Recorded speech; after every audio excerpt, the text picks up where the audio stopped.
J'ai l'insigne honneur de recevoir aujourd'hui dans l'entretien un invité de marque, en l'occurrence Félicien Sekongo, répondant souvent à l'alias de Zagadou. On aura l'occasion de savoir tout à l'heure à quoi répond véritablement ce pseudonyme. Mais bien avant, nous allons rentrer dans le vif du sujet avec notre invité que nous vous présentons, Zagadou ou Félicien Sekongo. C'est ce nom, qu'est-ce que vous préférez? À l'état civil, il m'appelle Sekongo Félicien. Il a plu à certains camarades à un moment donné de l'histoire de notre pays de m'appeler Zagadou Paulin. Donc, vous avez le choix entre les deux noms. C'est toujours d'actualité, Zagadou Paulin. Écoutez, beaucoup de mes camarades, de mes compagnons de lutte ne m'ont connu sous le nom de Zagadou Paulin. Et c'est écoutez, c'est de ça qu'il parlait, bien évidemment, quand je parle de camarades de lutte. Donc, ils m'ont connu sous le nom de Zagadou et c'est le nom là qui est plus facile pour eux. Mais sinon, à l'état civil, je me nomme Sekongo Félicien. On va donc prendre Sekongo Félicien. Vous êtes le secrétaire général, puis vous cumulez les fonctions de porte-parole pour l'Amicale des Forces Nouvelles, qui est, on peut dire, la dernière née des organisations satellitaires autour du président de l'Assemblée nationale, Guillaume Soro. Alors, quels sont les objectifs principaux qui ont motivé la création de l'Amicale des Forces Nouvelles? Comme nous aimons à le dire, l'Amicale des Forces Nouvelles est d'abord une amicale qui est née en s'appuyant sur les membres des Forces Nouvelles. Bien évidemment, ce sont donc des personnes qui se sont connues dans la crise de 2002 et qui ont fait chemin ensemble, qui ont décidé de se retrouver au sein d'une amicale qui leur servira donc de cadre de rencontre, d'échange, de partage et de poursuite de l'idéal qui a toujours guidé la lutte que les forces nouvelles ont pu mener à un moment donné de l'histoire de la Côte d'Ivoire. Nos objectifs sont simples. Nos objectifs n'ont pas varié, j'allais dire. Quand les forces nouvelles sont nées, c'était pour combattre une situation qui sévissait en Côte d'Ivoire.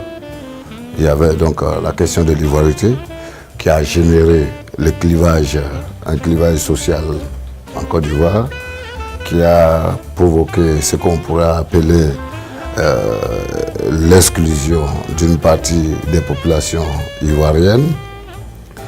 Et les forces nouvelles ont mené le combat pour que tous les citoyens ivoiriens bénéficient des mêmes considérations ou du moins retrouvent leur identité qu'ils étaient en train de perdre au nom de quelques calculs politiciens d'alors.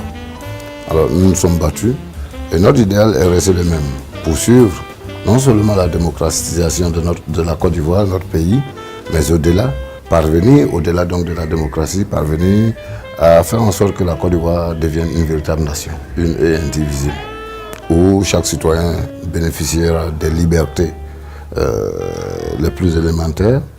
Et chaque citoyen ivoirien vaquera donc tranquillement à ses occupations sans avoir à essuyer quelques railleries émanant donc relevant des positions politiques des uns et des autres.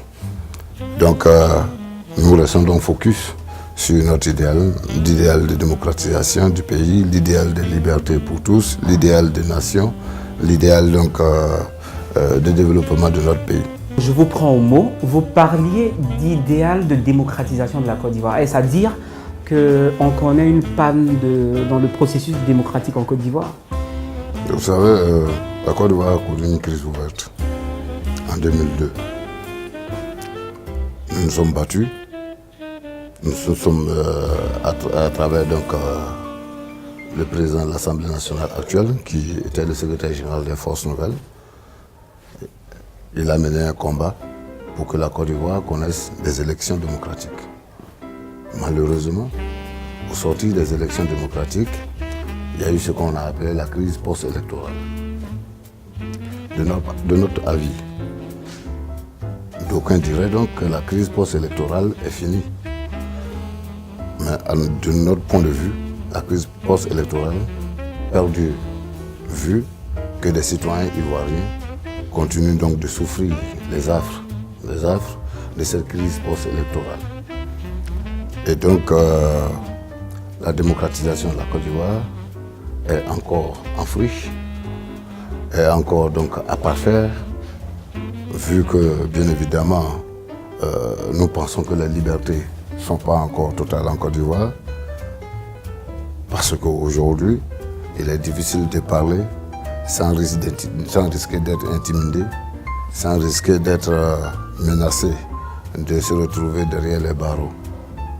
Donc pour nous, il faut continuer à nous battre pour que cette démocratie-là soit effective, pour que l'environnement politique lui-même en Côte d'Ivoire gagne en sérénité et devienne sain.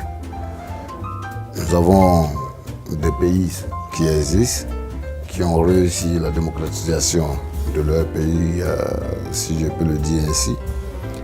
Et quand vous observez le jeu politique dans ces pays, vous comprendrez que ces pays sont à milieu de la situation que la Côte d'Ivoire vit. Alors, si on peut même s'hasarder à dire que ces pays n'ont pas encore atteint, l'optimum recherché pour un pays démocratique, nous ne sommes pas encore à ce niveau. Comprenez donc que le combat doit pouvoir continuer parce qu'au moins, il nous appartient d'atteindre le niveau de ces pays qui nous servent aujourd'hui d'exemple de démocratisation.